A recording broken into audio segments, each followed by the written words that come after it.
moving, I want to talk a little bit about Hamilton with you. I have a feeling now I didn't talk to Dave before this interview. I already have a feeling I know which area he's gonna pick. What is your favorite area in Hamilton? Okay, and why? Before I get to that specific neighborhood, because we both know which one I'm going to say, there's lots of beautiful neighborhoods in Hamilton. And one that's not really talked about a lot and is, I've kind of been seeing it more in me personally, is the Sherwood area, like between Fennel and the Mountain Brow, Upper Ottawa to, Kenilworth over there.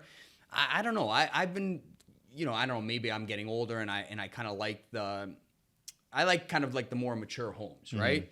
And I feel that area has a lot of big lots with nice big homes, and it just has a nice family feel to that area. So, if you're a family and you're looking to move into a nice neighborhood that's a little bit underrated in my opinion, that Sherwood area to me is great. But now, getting to my absolute favorite neighborhood is definitely the Rosedale area, okay? I've coined the term, it's the Ancaster of East Hamilton, okay? Always find great value there. Again, you're going to get nice big lots, family friendly, and, you usually get a pretty good price for down there. Yeah, it's affordable. That's the thing. For what you're getting, it's affordable, close to the highway. It's nestled in a beautiful little pocket with very mature trees, very mature lots. You like it so much. Don't you own a house on the street's namesake or the area of Rosedale, or did you sell that? That one, I don't have a property in there. One of the other guys on our team, they had one in there. But my first home was actually closer to Gage Park, but that's another area for me. I'll always have a fondness of that Gage Park area, especially for first-time buyers. I think you get great value. It's a nice family-friendly neighborhood. You're close to the park, so if you got little kids, you bring them over there.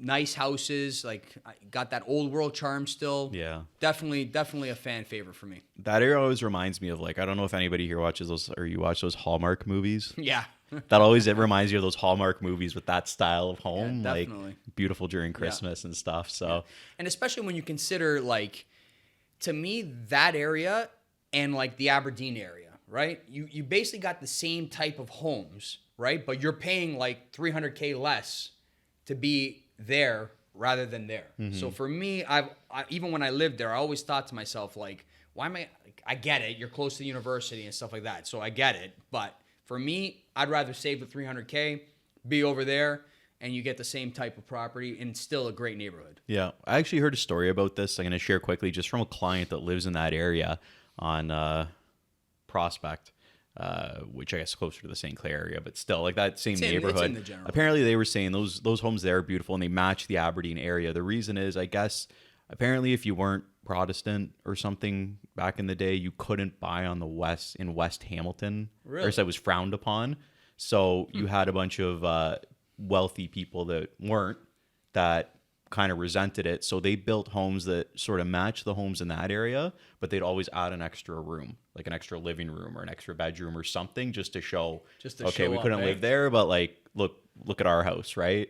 But I don't know how true that is. It's just a story I heard from a client. It's interesting. And that St. Clair area is gorgeous. Yeah. They have some massive homes in that pocket there, and it's really nice. Yeah, that's cool though. Yeah. So Rosedale, number one, but then you're in Sherwood right now for value. Gage Park, I like it. Those are all good neighborhoods, and the prices there have gotten really good in the last 6 months. Yeah, all those areas. So, I was going to say, what area do you think people should be looking towards? But you kind of answered that, I guess. Sherwood, eh?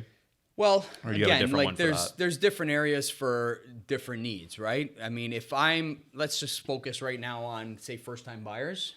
For me, an upcoming neighborhood that I like is that Ottawa Street area. You know? For me, that Ottawa Street area, I kind of compare it to Locke, right? Whereas Locke, to me, is, kind of maxed out.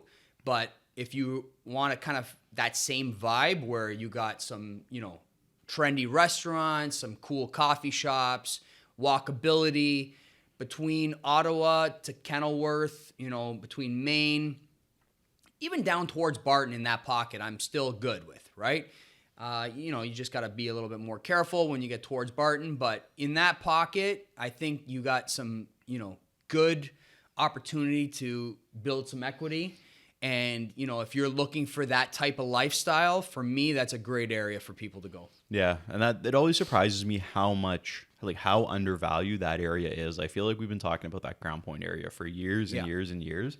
And it just, everything else goes up and it's always a little bit behind and there's always opportunity there. And the walkability, in my opinion, is a little bit nicer than Locke because you don't just have Ottawa Street to walk, you also have the stadium within walking distance. So if you like Ticats or Forge or just really any events that happen at Tim Hortons Field, you're like a 10-minute walk, 15-minute walk there, which is amazing. And I used to own a rental property my rental property I owned was north of Barton Street. I mean, I still had like no issues there. We're talking one of my first rentals. So, it's been almost 10 years since I had that one and I had really no issues back then either. So it's still a safe area. I know a lot of people worry about that, but it's good. That's true. Taking